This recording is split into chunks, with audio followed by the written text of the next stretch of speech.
What's good with the YouTube? You already know, Big Flacco from a convict's perspective, man. Check it out, man. We got a very interesting topic. Never before, basically exclusive information that's never been put out there publicly by none other than Badass Snoop. He's going to discuss the whole background history of why he started the Rider movement, push forward a whole different agenda, and to put his truth out there. You know what I mean? Nobody else can speak about another man's truth but him himself. And there's always been a lot of different misconceptions, you know, like I was discussing with him, like he was just a degenerate, he was a bandito. You're going to learn a little bit, a whole different type of the idealism that he had as far as why and what he experienced and what he went through. So this is his truth. This is what he has to say. So I'm just going to let him take over this platform right now and just discuss the first of many more segments. We're not going to do this all in one shot because there's so much stuff that has to be discussed. But we're going to start it off right now. How you doing, Snoop? I'm doing absolutely phenomenal. Thank you. The platform's yours. Handle it. Okay. Well, what I want to express is, you know, like you said a moment ago, you know, that you're aware of, there's been so many misconceptions regarding the why, regarding why I created my movement. You know, I've heard so many different inconsistencies, if you will, and I've never put it out there as to the actual reason why I created my movement and the purpose behind it. You know, there was so much that led up to this decision that was made. So, anyways, you know, I felt that it's time to finally articulate the why, to give people a better understanding as to what actually really transpired. This call is being recorded. And I'm gonna interject real quick, Snoop. I'm gonna say something real quick. I've talked to a lot of people, right? Active hermanos, even carnales back when I was active. And this is, I'm gonna tell you like this: when Snoop created the Riders, it was a very, very difficult transition, especially in the areas of Sac. A lot of them have a lot of love for Sac, even actors to this day out there in Sacramento, believe it or not. You know what I mean? Despite what others people think, he got a lot of love for that in that town. I've talked to a lot of active dudes that are active hermanos. They used to look up to him, that were riding there with him, and they've all said the same thing: that he was done wrong. And that, but the thing was, they've all said this, and I don't know, you could probably give a little bit more information. Every one of them said the only thing that was that he went about it the wrong way. Absolutely. You know what I mean? Yeah, but that's the story I've heard from anybody, a lot of people out there in Sacramento. So if people think that he's just one hated guy from his city, there may be a few people out there that hate him, but the majority I've talked to, and these is coming from several actives, have a lot of respect and love for the dude. Oh, absolutely. Sacramento loves me, man. You know, Sacramento loves me. A lot of Norteños love me, man. You know, but I appreciate you adding that because there's people that hate him though. Don't get it twisted. Oh, absolutely. You know, unfortunately, there's probably more people that hate me now, you know, than they do love me. You know, but that's all good, man. I know my wife and my son loves me. You know, so I do got love. You know, so. We all need love. We all need love in our lives, you know. Yeah. But you know, I felt that it was you know, important to put this out there. You know, of course, I've been waiting all this time to put my book out. I've actually got my book, you know, pretty much done, which I'm going to be self-publishing rather than allowing anyone to make any money off of it. So, but of course, talking to you. You know, we discussed the intricacies of this story, and we pretty much, you know, meet eye to eye. And so, you know, knowing that I'm going to be in control of my own narrative, that's the most important thing to me. You know. Yeah. But let me take you back to 1998. I got pulled over. And was busted with you know, some cannabis, and so I ended up in Sacramento County Jail, you know, and ended up dealing with the proceedings there and whatnot. And as a result of of that, I ended up getting a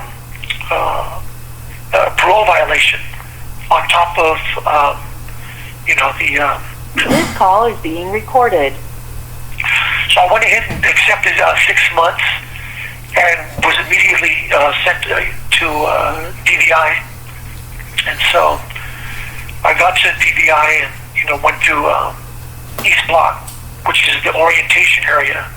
When you arrive there, you either go to East Hall or West Hall. And you're normally there from anywhere between 10 to 20 days, and they end up sending you to one of the other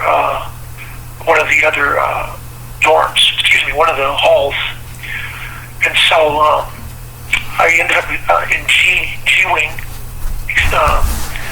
Was there for a little while, and as I was there, some very interesting information ended up getting brought to my attention. The dude that was running that area was a guy that I knew by the name of Baya from Sacramento. He was an older gentleman named Jaime Laderes, and I know him from the streets, and growing up in Sacramento. And so what he was expressing to me was that there have been some significant changes, I found it very thought-provoking on what he was briefing me on. My celling at the time was Marcelino Madrid, a guy by the name of Wesso from Modesto. And him and I had been in a Solano together, probably about a year prior. And so, he's pretty much in the mix and whatnot. He was a hermano who basically is a member of the Nostra Raza, which is also regarded as structure. And so he's, briefing me on what's going on, and he's letting me know that, he wasn't okay with having to relinquish his identity. However, he was doing it for the greater good of what he wanted to, push forward, if you will. It's their agenda, When I say their, I'm talking about the Dos Familias agenda. He agreed with what their overall objective was. And so he's,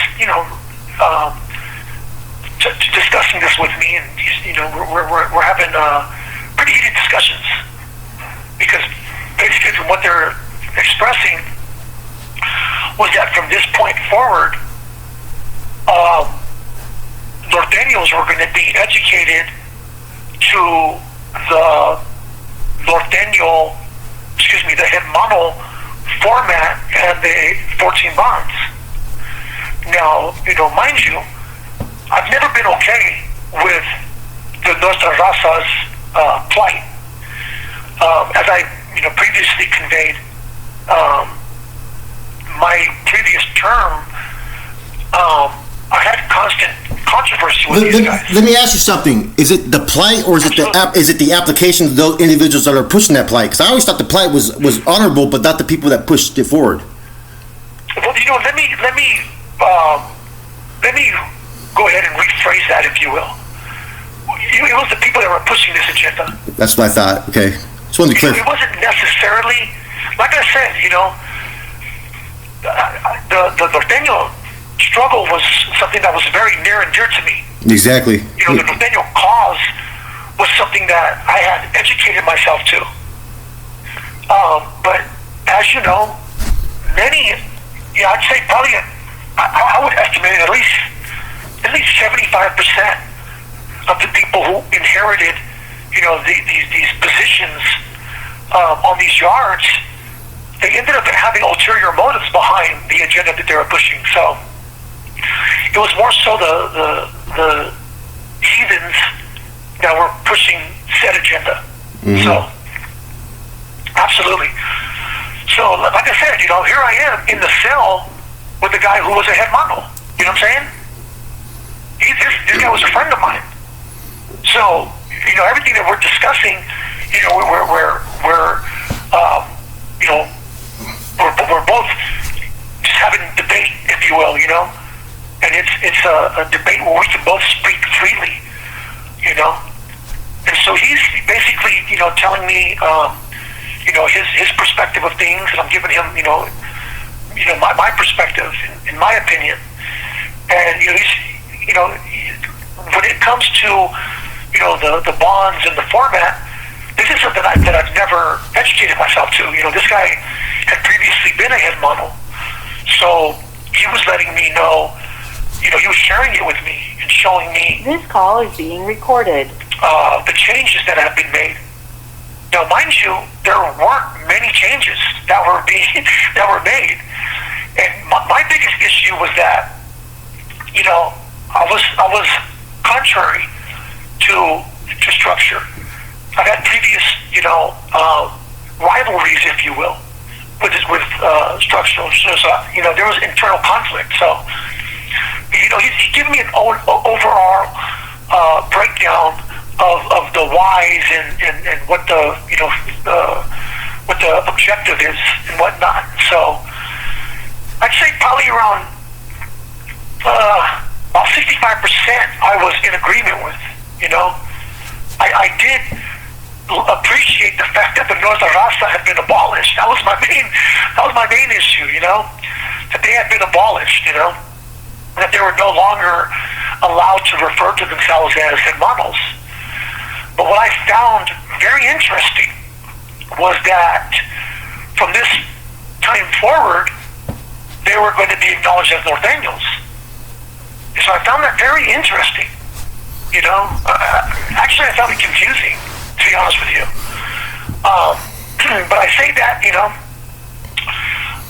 say this, I got along with this guy and everything was good, I programmed and ended up seeing my counselor, and being that I only had, a couple months left, they went ahead and sent me to the main line.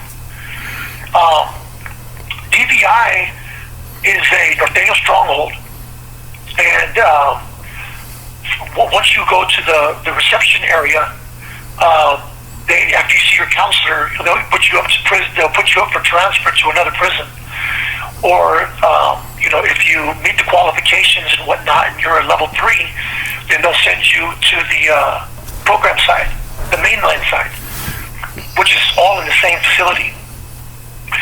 So, I packed my stuff, and, within about, few days, I ended up transferring over to C Hall. And C Hall was mainline, but the second tier, they had orientation for the new arrivals. So, I get there and go through the process and whatnot. And being that I only had, like 2 months left on my term, they sent me to Z-Dorm. Z-Dorm was being held in the gymnasium.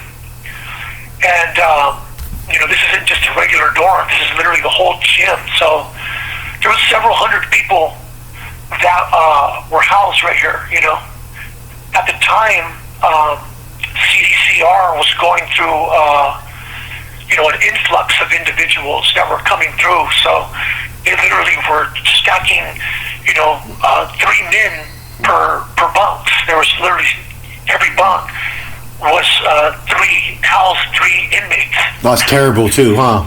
Oh yeah, it was terrible, man. So there was, literally, I'd say probably around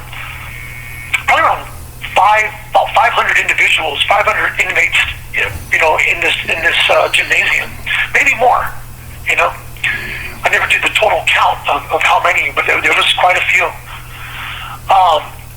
So I'm being having issues addressed, regarding what's going on, and basically what's required of me and whatnot. And I already know, what's the do's and don'ts, if you will. So I actually knew the guy that was running the gym per se. And when I say running the gym, what I mean by is the guy who's This call is being recorded. gathering intel and information on the new arrivals and whatnot. He has basically the responsibility of the going-ons of the Norteños in said area.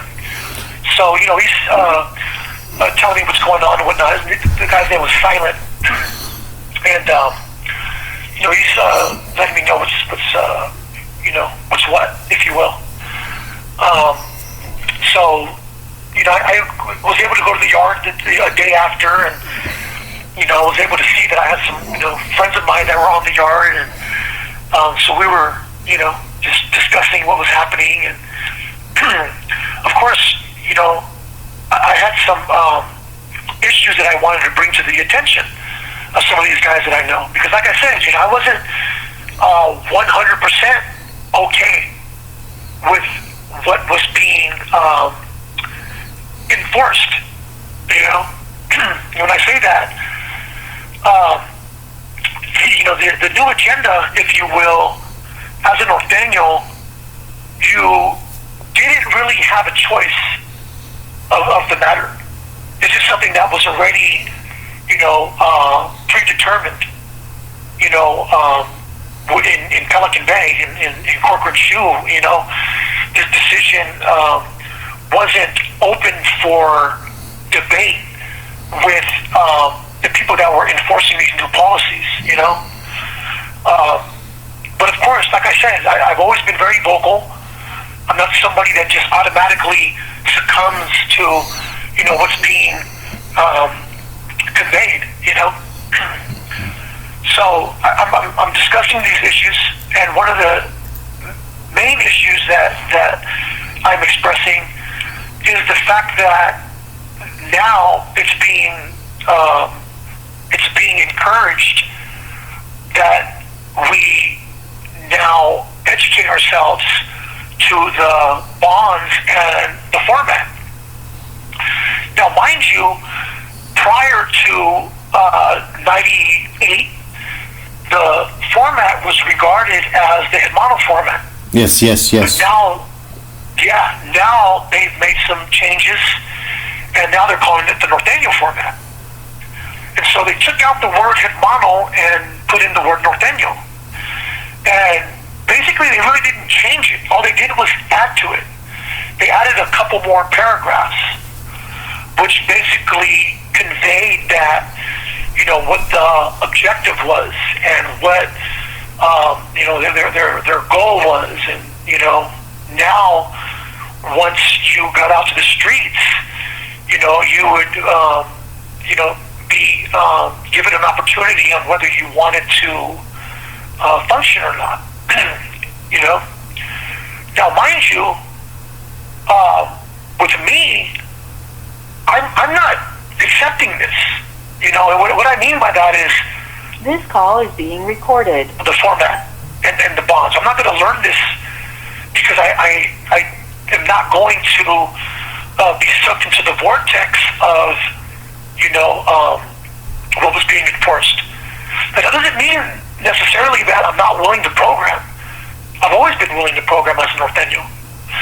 But what was being conveyed was that if you don't accept this education and you don't learn this education and you don't apply, this format, that you're going to have to be regarded as a Northerner. Okay?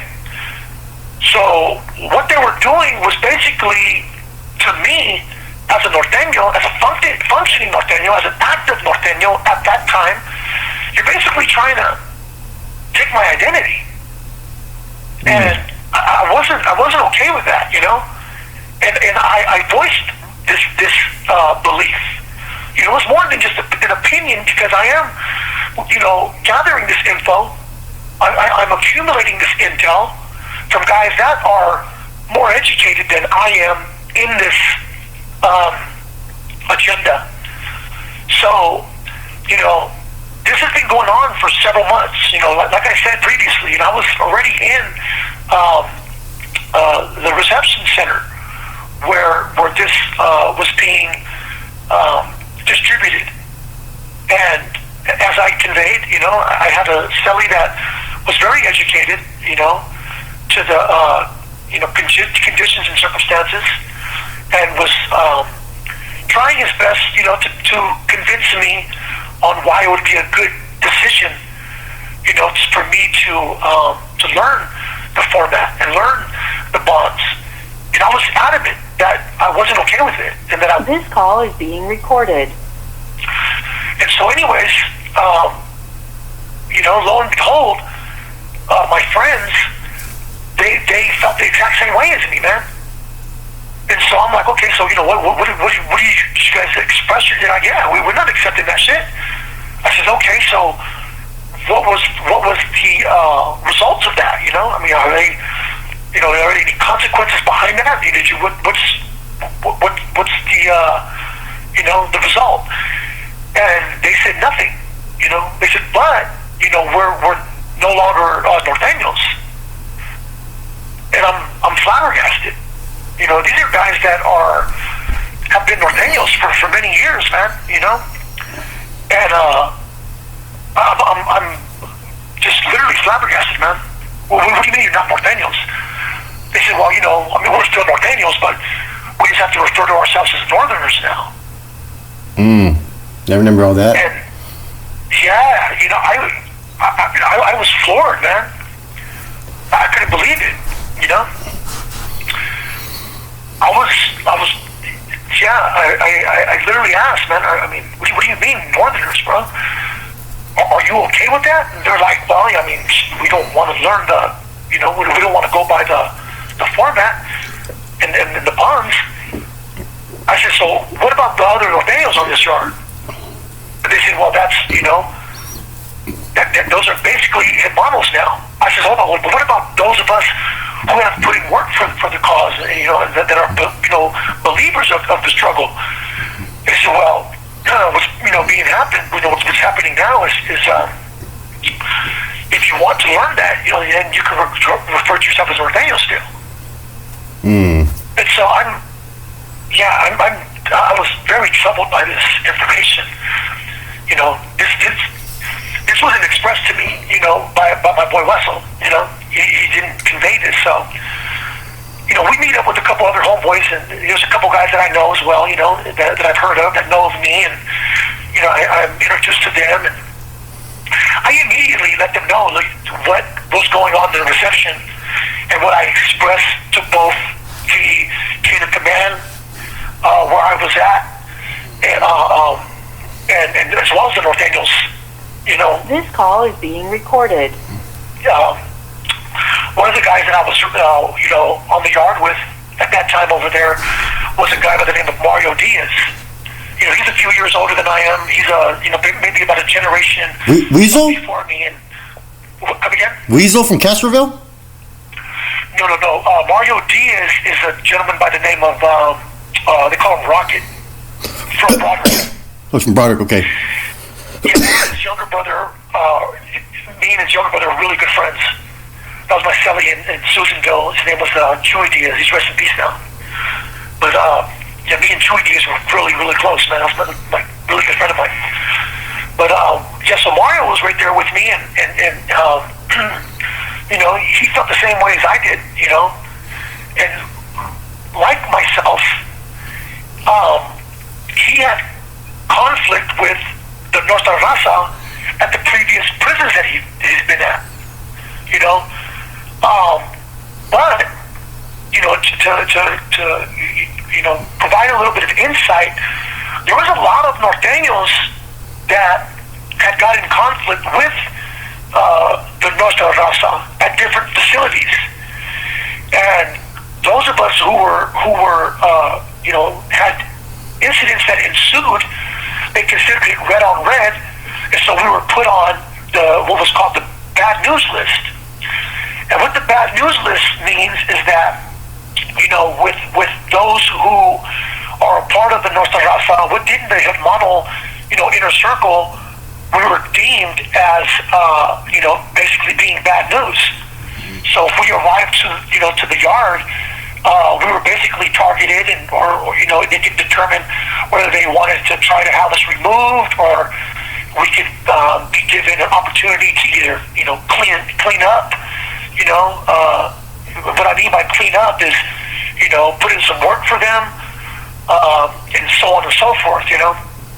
I'm not going to really get into all the dynamics of that, because that wasn't anything that I ever really involved myself in. But I'm just providing insight onto what that means, But many of us Norteños who were, who represented the Norte, they saw it as a good thing, because what was happening now was that if you were on the bad news list, as long as you weren't a DO or went through the debriefing process, what was happening was you were being taken off that list. That list was basically being, I don't want to say abolished, but it was being revised, if you will. The only people that were going to be on that list are people that, had, debriefed or, provided information and, gave intel and, got people sent to the hole and, validated and whatnot, or you did something like, just irredeemable, if you will. Mm-hmm. And a lot of us, our only conflict with them was, internal conflict, with certain individuals, So of course, some of these old boys expressed themselves as to why they thought that this would be a pretty awesome thing. As I previously indicated, Wessel, who was my cellie, he was aware that I had previous conflict with the Nuestra Raza.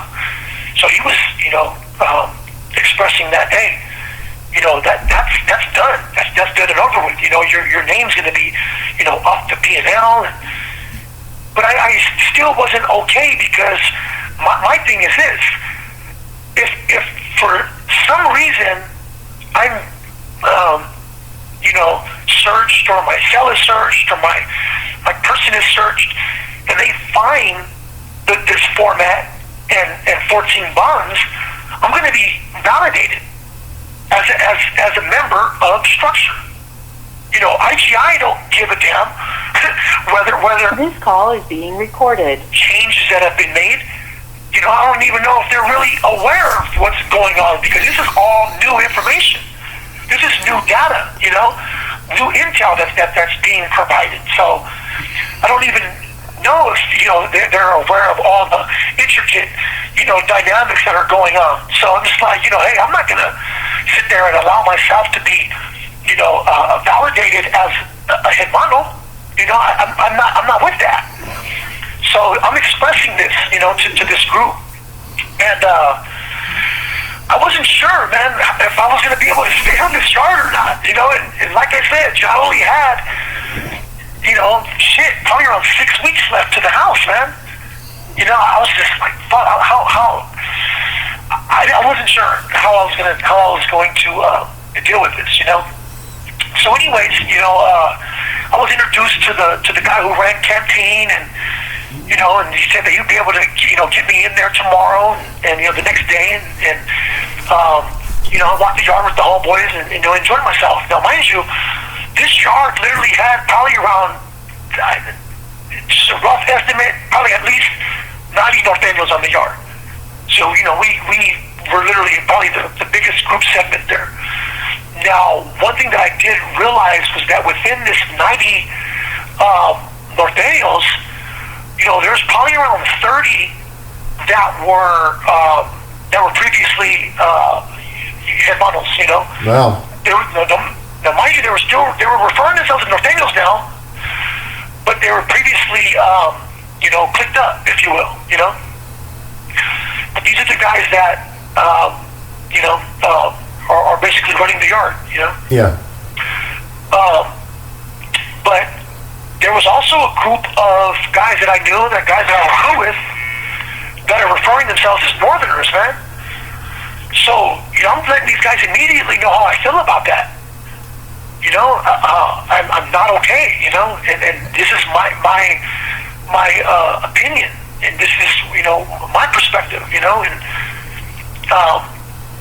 so, of course we can't really, have a symposium, but I'm letting them know, how I feel. I'm letting them know I'm a North Annual, and this is how I feel, and I'm not, functioning under the bonds or the format, Mm-hmm. So, of course, yard recall, and I go back to the gym, and there's a few guys there that I got along with really well. One of them guys was across from me, and his name was Ray, Ray from the north side. And he was just a D-boy, regular North Daniel. He's done like level 1, level 2 time, never really been anywhere. But he seemed like a pretty decent dude. He knew of me. I knew of a couple people that he knew and stuff, so we're kicking it, Of course, there's another dude from Broderick named Jay that I had known from previous places and whatnot. So, we're pretty just kicking it. So I end up going to the commissary the next day. So Ray comes with me, and he gets his stuff and whatnot. And back then, if you were A2B, you were able to spend $70, Mm-hmm. It was a lot different back then. If you were in ASU, you were only allowed to spend $35. If you were A2B, you were able to spend $70, and if you were A1 status, then you were able to spend $140. Yep. So being that I didn't have a job, I spent $70. And so Ray spent his 70. So, on the way back, he asked me, "Hey, what are you gonna give the homies?" And I said, "I ain't giving them shit." What do you mean? Am I gonna give the homies? He's like, "Yeah, you're required to give a percentage." I says, "Yeah. What are you giving?" And he's like, "Oh, I got a list. I got some tobacco and a jar of coffee." I'm like, "Well, shit. How much money are you giving these dudes?" He said, "Well, they're asking for 20%." And I said, "Yeah, absolutely not, bro." I said, "Look, man, if you're willing to pay these dudes, that's entirely up to you. But yeah, I don't operate like that, bro. If there's a homeboy that needs something, I have no problem with assisting a homeboy. I've never had a problem with assisting, any homeboy, for that matter. If you need assistance, but if you think that I'm going to give you a percentage of this hard-earned money that I've got, yeah, you've got me fucked up.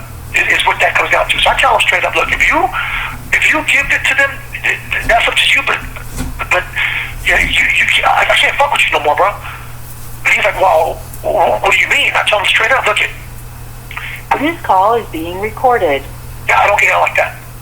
He says, "Well, if I don't, then," I said, "Look, if you don't, I got you." I said, "What? Just watch how I address these guys right now." And sure enough, we get back and I'm putting some stuff in my locker, and there's some homies right there, and I give them a couple soups and stuff, open up some chips and some hot sauce, and open some sodas, and like I said, there's homeboys right here in this vicinity, so I got no problem looking out for the homies, Yeah. Sure enough, here comes a couple dudes, man. One of them was a cat by the name of Silent. I don't know if I mentioned his name a little while ago, but he was basically the guy who had the keys, to the dorm. His name was Ray Gonzalez, and his protege was another little punk by the name of Little Man Esparza. Now, this is another bone that I had to pick with this guy, because Little Man, to my recollection, if it was the right Little Man from the north side, last name Esparza, I was the one that he had snitched, that he literally got on stand and testified on a murder case. From what I had gathered, this,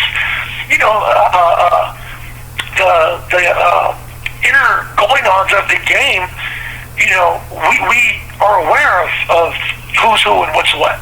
So we hear different names and different, cases that people are fighting, and different paperwork that's being filtered and whatnot, And so I remember this guy's name. I remember his name, but of course, I don't want to say, hey, are you that fucking guy who snitched, or because this guy's hanging out with the guys that are basically the inner circle, if you will. Mm-hmm. And so, not that I'm shying away from, but I've got to do some more. I've got to gather some more intel to find out if in fact this is the same guy. There's a bunch of little mans from Sacramento. There's a bunch of, Esparzas from Sacramento. Just like there's a bunch of Gonzalez's from Sacramento. So, I don't want to just press up on this dude, but when they approach me and, I see them, looking at my bag, oh, you went to the store already, huh? I says, yeah, absolutely. Why, what's up? They said, don't even trip, but, you could provide something for the tienda? And I said, like what? He said, well, how much did you spend? I told him straight up, that's none of your business how much I spent. I told him, look, check this out, man. This is my fist draw. This is my fist draw. I've only been here, for a few days, and nobody gave me anything. I've got, what little I came with from the reception area. Nobody asked me if I needed anything. So, quite frankly, I don't got shit for you, homeboy. Yep. I was in a squatting position. I was, setting up my cosmetics and whatnot. So, by now I'm standing up. I'm waiting for this guy, to try to, try to come at me, disrespectfully, so I can obliterate him. But of course, he says, "Oh, don't even trip. It's all good." And so Ray is watching me, and they tell Ray, "What's up?" And Ray immediately just goes in his bag and just starts handing shit. And so I tell Ray, "Hey, Ray." I said, "Hey, man, what's up?" I says, I shrug my shoulders like, "Well, what you doing?" He said, "Oh, no, it's all good. It's all good." Now I'm not gonna put my cape on for the dude. You know what I'm saying? I'm not gonna put my cape on and stand in front of him and be like, "Hey, I'm Mr. fucking commissary man." Yeah. Yeah, you feel me? So it's like, hold on. If this guy wants to do that, then that's entirely up to him. So I'm watching him, and he's literally hands him, a couple of pouches of tobacco, and he passes over, a couple of bags of Maxwell House, and some soups. When I say some soups, somebody literally gives them like half a case of soups. And so I'm just like dumbfounded, like wow, Now I've been kicking it with this dude. I've probably been here about 4 days, maybe 5 days so far. And I'm like, I'm bewildered. This guy's literally just forking over his stuff, man. And so when they leave, I'm like, man, what? Man, I just put the rest of my stuff away, right? I just walk away, man. And so I told him I have nothing to say to him, I have nothing to say to him. So of course, we end up going to chow right after and stuff, and I go to go have dinner. Normally we sit together, in Tracy's main line. Basically, when you go into the chow hall, you can sit wherever you want. And the chow hall's huge. This chow hall literally. This call is being recorded. Probably maybe 200-300 people. Yeah. If not more. It is huge. It's a big cafeteria, if you will, so you can sit wherever you want. Now, normally, I was sitting with this dude, Ray and Jay, and so, I see Jay in front of me. I tell him, "Hey, man, sit right there," And so, Jay and I are sitting together, and here comes Ray. I tell Ray straight up, "Man, you gotta go sit somewhere else." He's like, "Man, really?" I'm like, "Absolutely, man. Go sit somewhere else." And so, he goes and sits, on the table next to us and whatnot. And He's like, hey, Stu, I need to talk to you later. I told him, look, I don't have nothing to say to you. There's nothing for you and I to discuss, you know? So, anyways, you know, we ended up, you know, back in the dorm, and, you know, I'm in the TV area, and, you know, there's some guys from the Bay Area that I know, and a couple of friends of mine from Sacramento, you know, Oak Park area. So I'm continuing with them, and, you know, we're just in there, you know, talking and enjoying ourselves and whatnot, telling war stories. And sure enough, the dude Ray comes in there, and, you know, he says that he needs to talk to me. Now, mind you, I already told this guy I have nothing to say to him, you know? And so I'm like, what did I tell you? I have nothing to say to you, man. So he's like, well, I just want to talk to you and explain.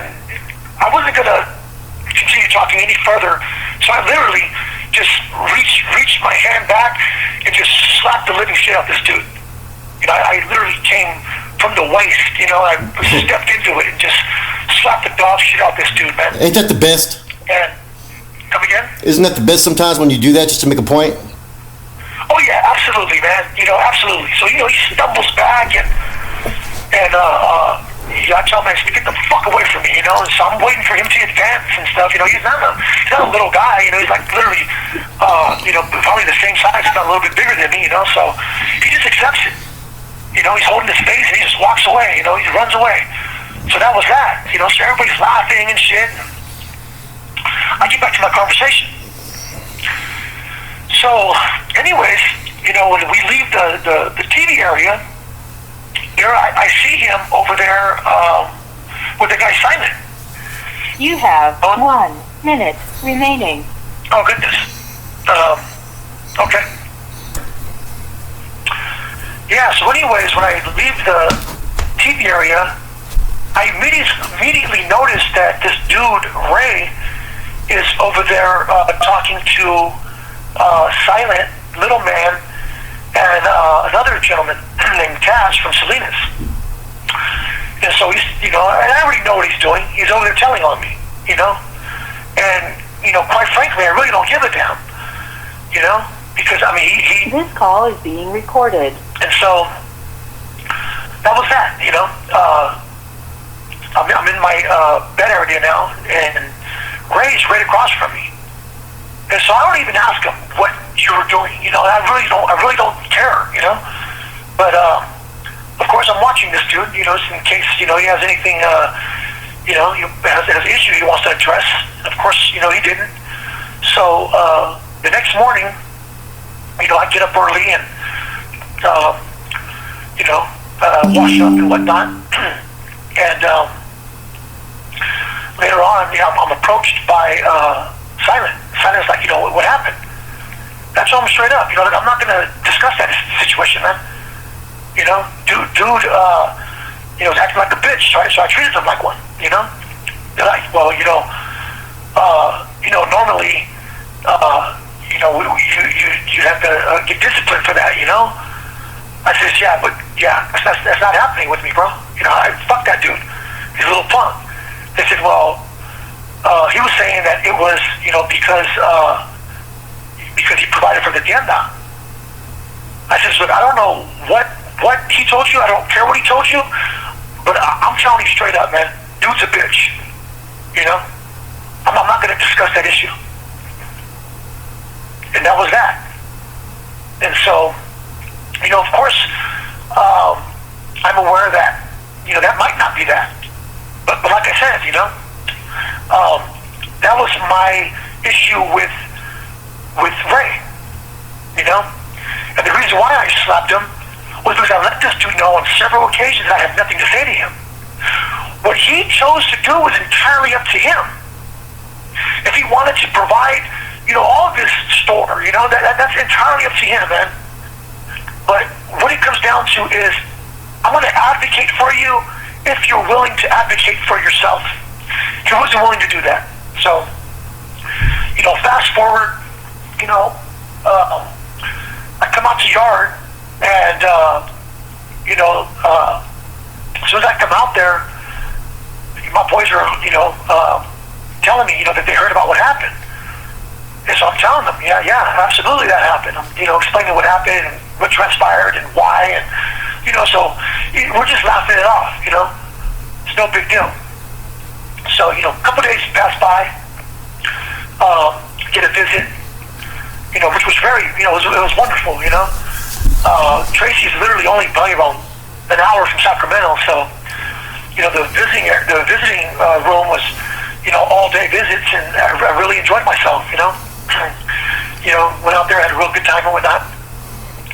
And so that night I go back and fast forward, I'm waiting on the phone, there was a white guy on the phone, and in a big dorm like this, everybody's literally standing and waiting for their phone time. So, you're only allowed, 15 minutes to use the phone.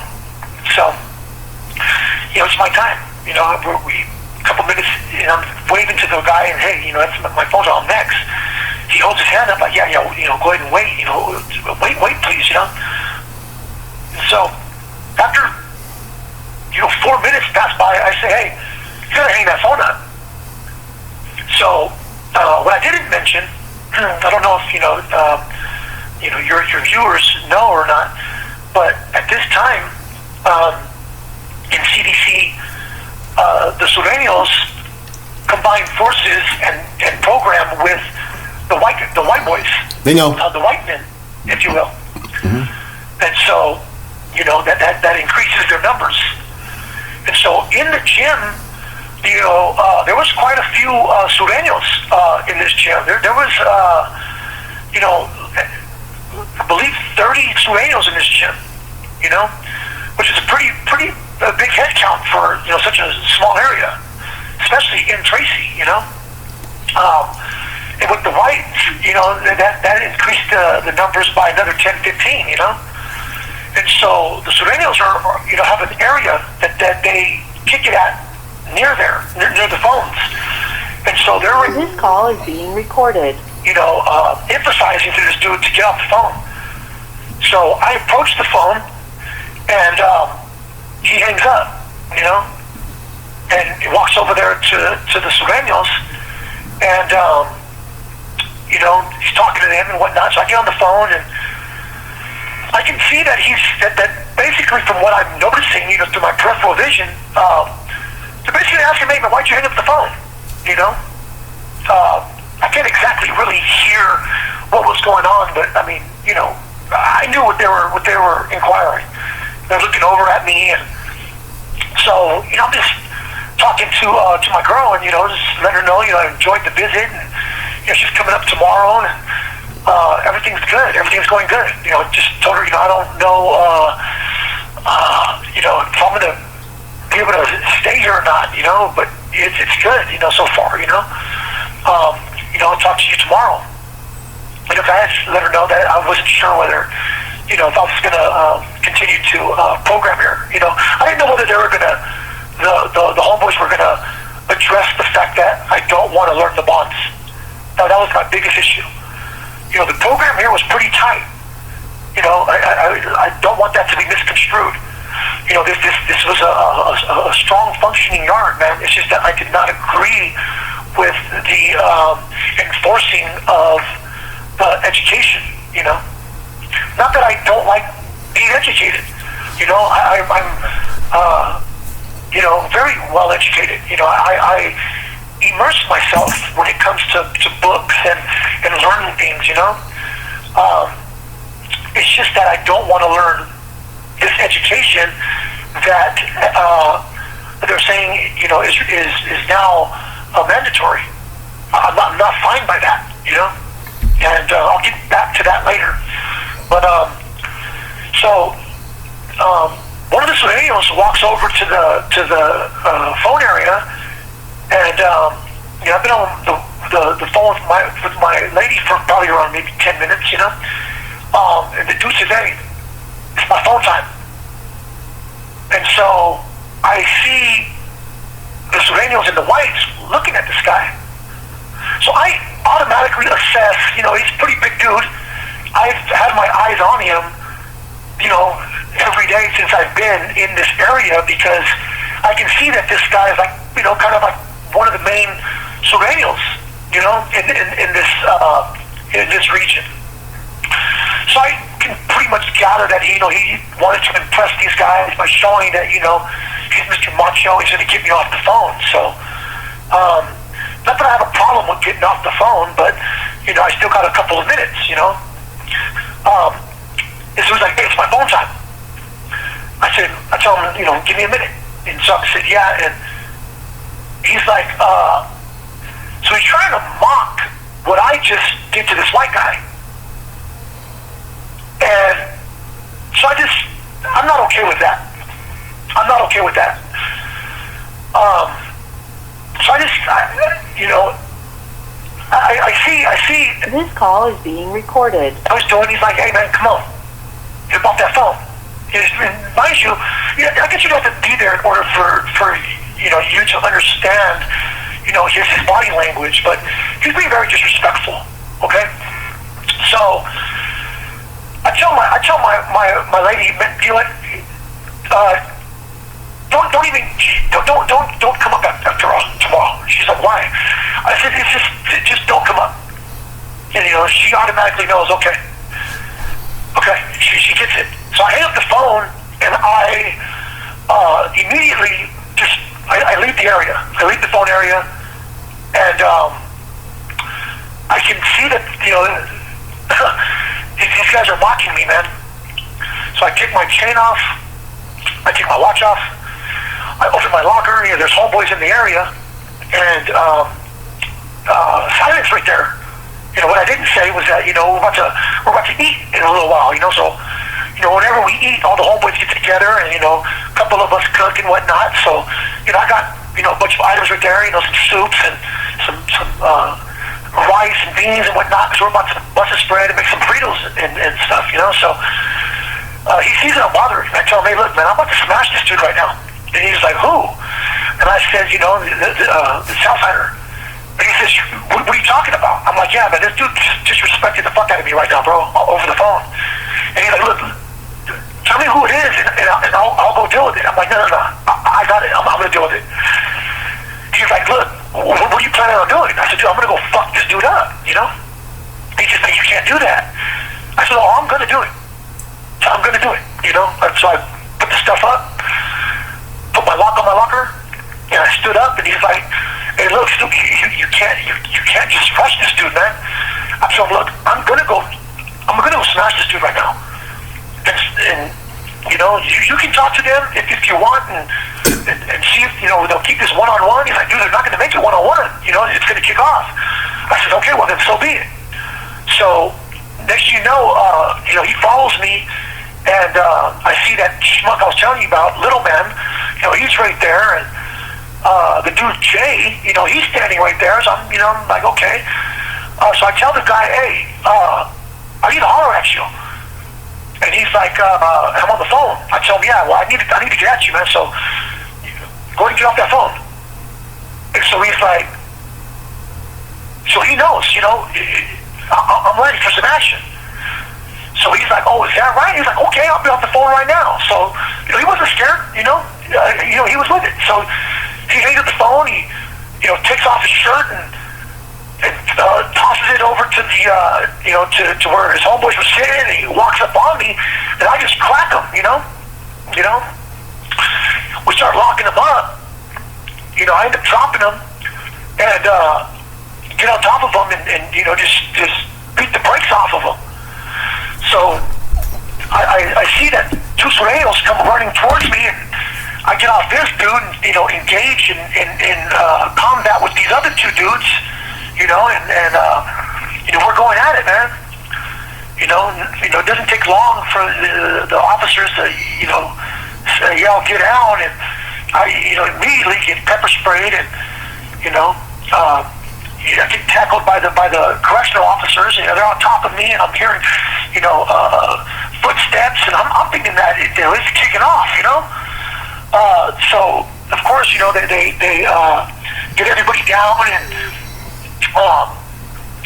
in my mind I'm thinking that these other guys jumped in, and so of course I'm yelling and I'm full of adrenaline and pumped up, and I just literally just turfed these dudes, and so when they yanked me up, I open my eyes and I see that Jay and Little Man and Silent are literally sitting on their bunk.